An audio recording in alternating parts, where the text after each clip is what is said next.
Hello everyone and welcome to this presentation on the men's 100 meter dash. Today we're going to be looking at the biomechanics, energy systems, training, and recovery to maximize sport performance. And of course, my name is Ethan Riley. To begin, the 100 meter dash crowns the world's fastest humans. It's an electrifying, about 10-second test of pure speed. In such a short race, every detail counts, from the moment the gun fires to the dip at the finish line. The demands are extreme. Athletes must generate maximal power and maintain near top speed for the entire race. This requires not just raw talent, but a fine-tuned combination of factors: precise biomechanics at the start and through each phase of the sprint, efficient energy use from the body's anaerobic systems, a year-round training plan to peak at just the right time, rigorous recovery strategies to bounce back and improve, and favorable physiology like lots of fast-twitch muscle fibers, all of which being optimized by training. In this presentation, we're going to explore each of these facets in depth, seeing how coaches, athletes, and sport scientists can work together to maximize 100-meter performance. By the end, I hope you'll have an appreciation for how the fastest sprinters integrate science and practice to achieve those jaw-dropping times. Now let's get into it. Biomechanics, start and acceleration. Starting blocks allow sprinters to preset an ideal crouched position, knees bent, fingers just behind the line from which they explode outward. A rapid reaction to the gun is vital. World-class sprinters react in about 0.17 seconds. Off the blocks, they drive with an aggressive forward lean of about 45 degrees and triple extension of ankles, knees, and hips. This propels them horizontally with tremendous force. In fact, within the first second of the race, an elite sprinter like Usain Bolt or Shelly Ann Fraser-Price is already exerting around 30 watts per kilogram of body mass in horizontal power output.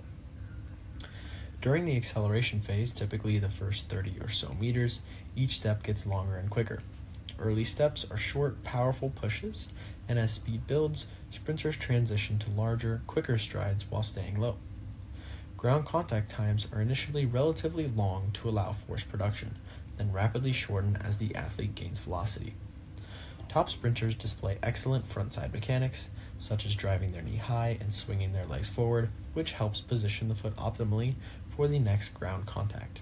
Importantly, the best 100-meter runners can continue accelerating for a longer distance down the track, whereas an amateur might hit their top speed by around 30 to 40 meters, an elite sprinter may continue accelerating until 50 to 60 meters.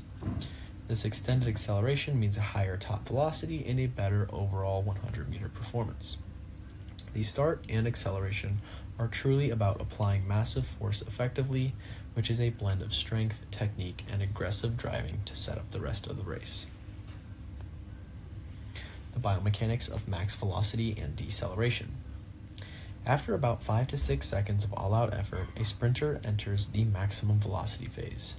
By now, the body is fully upright, stride frequency is blazing fast with around 4 to 5 strides per second, and each foot's ground contact is lightning quick, on the order of 1/10 of a second or less.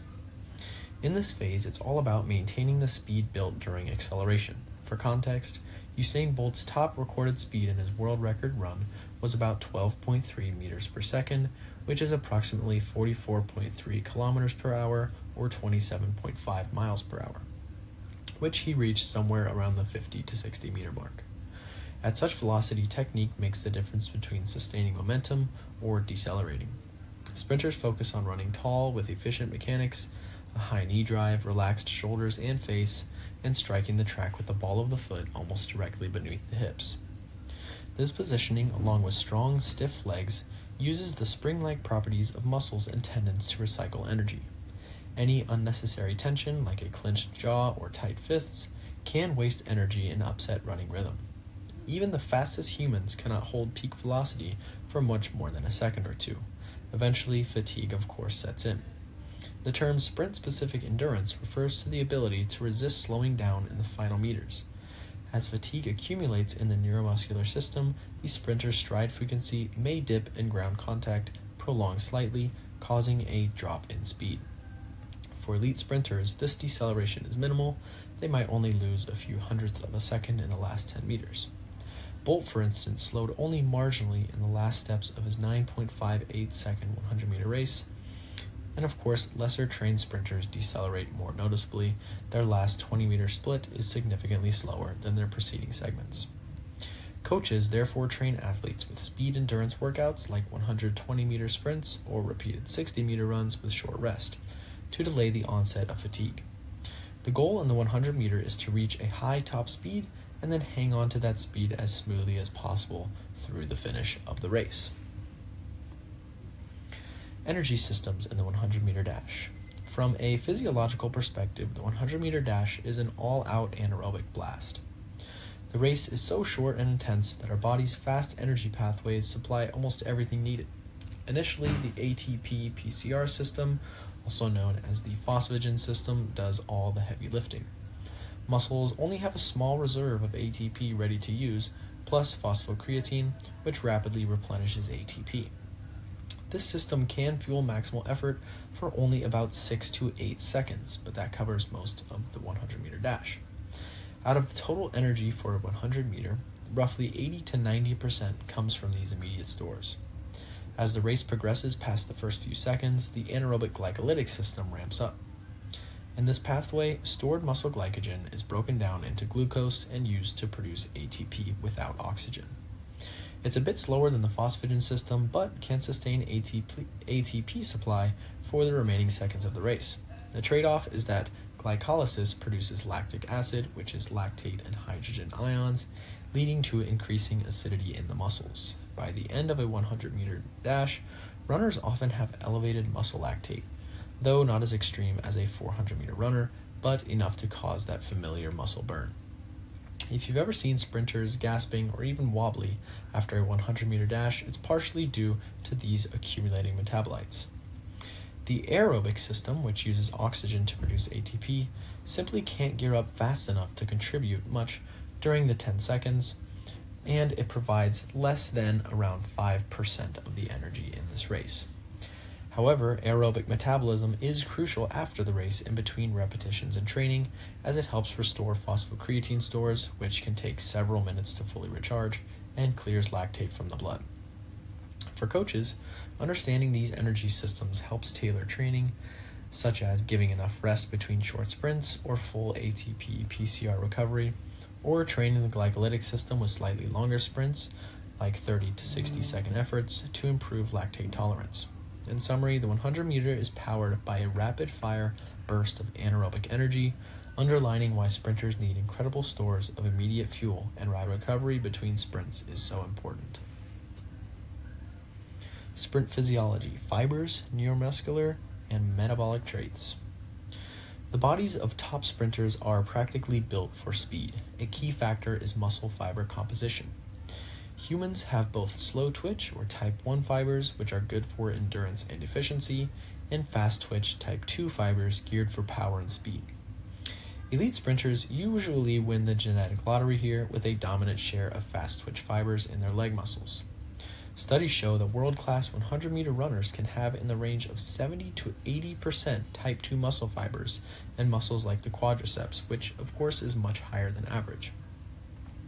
These fast fibers can produce greater force and contract more rapidly, which is exactly what a sprinter needs coming out of the blocks or running down the track. However, fast fibers also fatigue quickly, so the sprinter's training aims to maximize their output and delay fatigue without trying to make them behave like slow fibers, which would of course negate their speed. Equally important is the neuromuscular coordination and efficiency developed through practice. Sprinting isn't just about strong muscles, it's about the brain and nerves activating those muscles in the right sequence, at the right time, and extremely fast. For instance, taking off from the blocks involves a rapid-fire sequence. The brain sends signals to fire the glutes, quads, and calves in concert to produce a powerful extension against the blocks. Skilled sprinters have a finely tuned ability to recruit nearly all of their available muscle fibers in an instant, something called high motor unit recruitment. They also benefit from high firing frequencies, meaning their nerves can signal muscles at a rapid rate, improving rate coding for force. Sprint training and explosive drills enhance these neural qualities. Over years, sprinters learn to hardwire efficient movement patterns. The result is that an expert sprinter can generate a lot more force in less time than a novice, purely through superior neural coordination. Even their reaction to the starting gun becomes faster with practice, which of course shaves off precious hundredths. On the metabolic side, a sprinter's muscles adapt to better handle the demands of intense short bursts. Muscles increase their stores of anaerobic fuel, phosphocreatine, and glycogen, and then enzymes that govern the ATP, PC, and glycolytic energy pathways become more active and abundant, which enables faster energy turnover. Another crucial adaptation is improved buffering capacity. High-intensity exercise releases hydrogen ions or acid, and sprinters often train and some supplement with things like beta-alanine to boost muscle carnosine levels, which help buffer this acidity. This means a sprinter's muscles can tolerate the rapid lactate production a bit longer before fatigue hits. The result of all these physiological traits is an athlete who can explode with force, coordinate their limbs with split-second timing, and sustain near-max effort for a length of a 100-meter race. This is the marriage of natural gifts like fiber type and dedicated training that creates the finely tuned sprinting machine we see on the track. Training phases, off-season and preseason. A sprinter's year is divided into phases so they can peak at the right time, usually being the championships or the Olympic trials.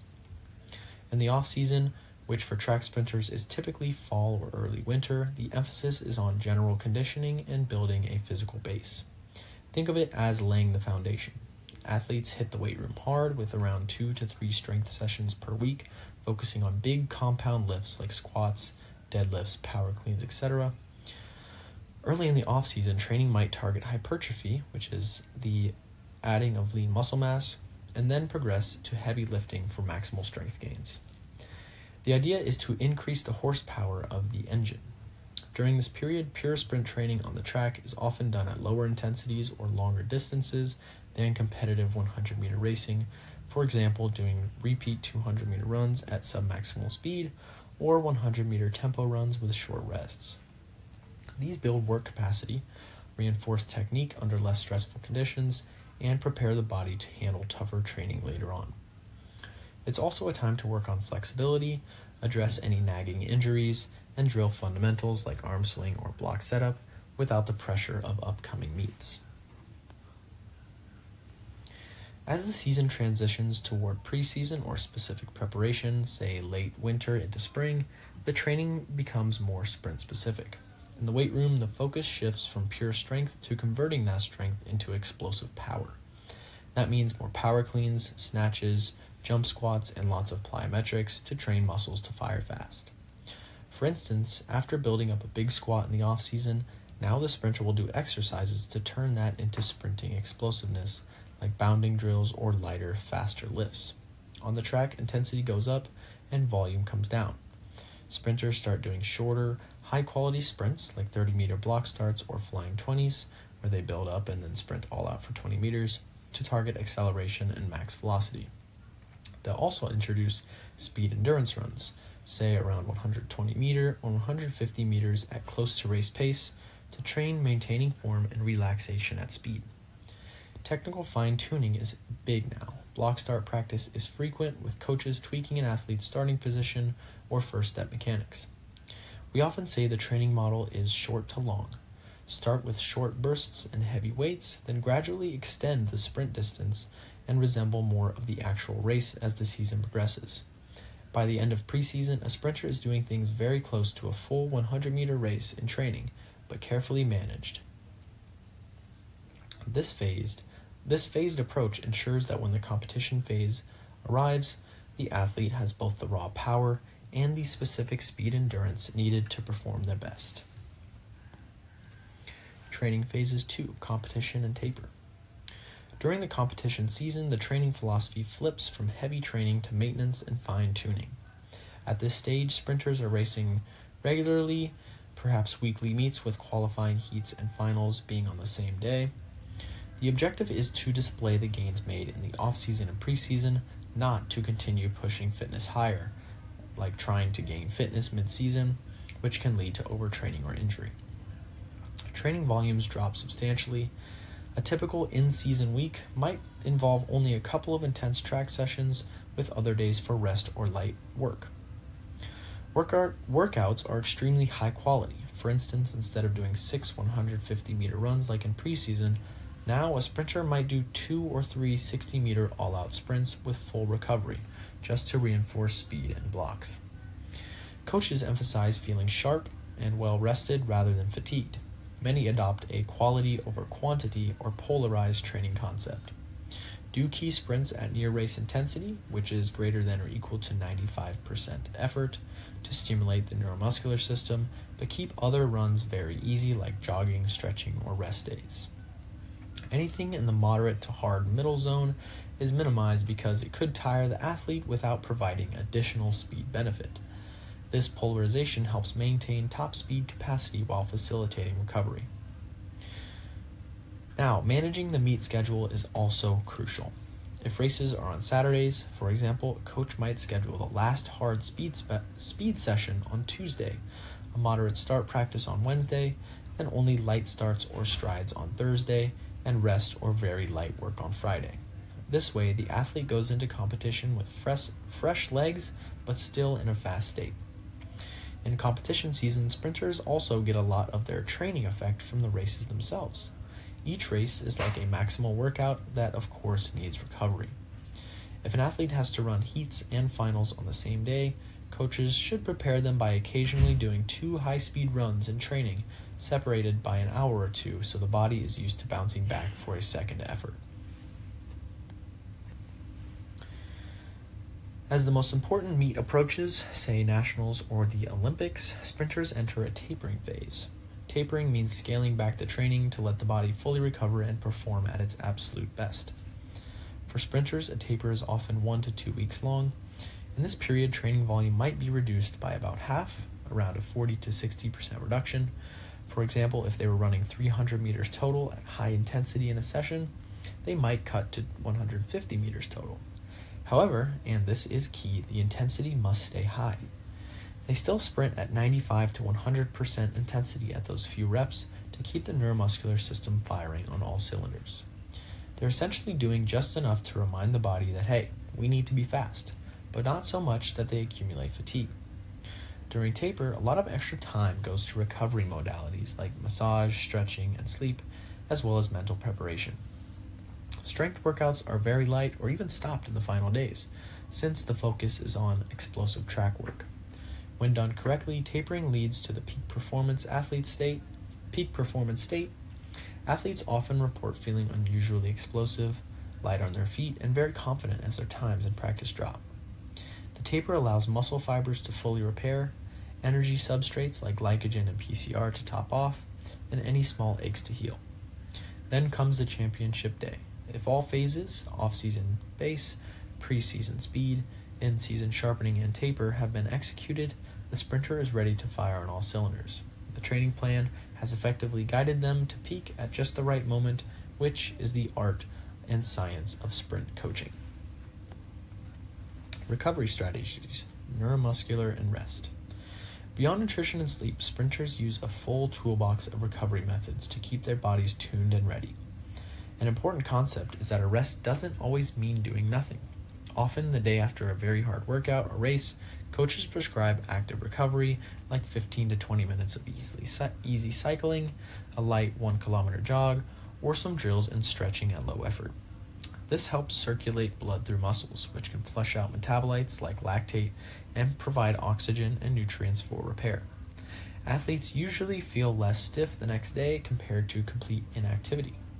Pairing this with some gentle stretching or mobility work can also maintain range of motion. However, it is a delicate balance. Active recovery should be easy enough that it doesn't add any significant fatigue. Massage therapy is another cornerstone of sprinters' weekly routine. Intense sprinting and lifting can create tight knots and adhesions in muscle tissue. A skilled sports massage therapist can work through the sprinter's quads, hamstrings, calves, and back to loosen these areas. Many top sprinters get at least 1 massage a week in heavy training, and some even more frequently during competition phase when they need to bounce back quickly.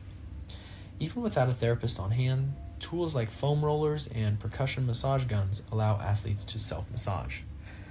Rolling out the legs might hurt a bit in the moment, but it tends to relieve soreness and improve how muscles feel and perform the next day.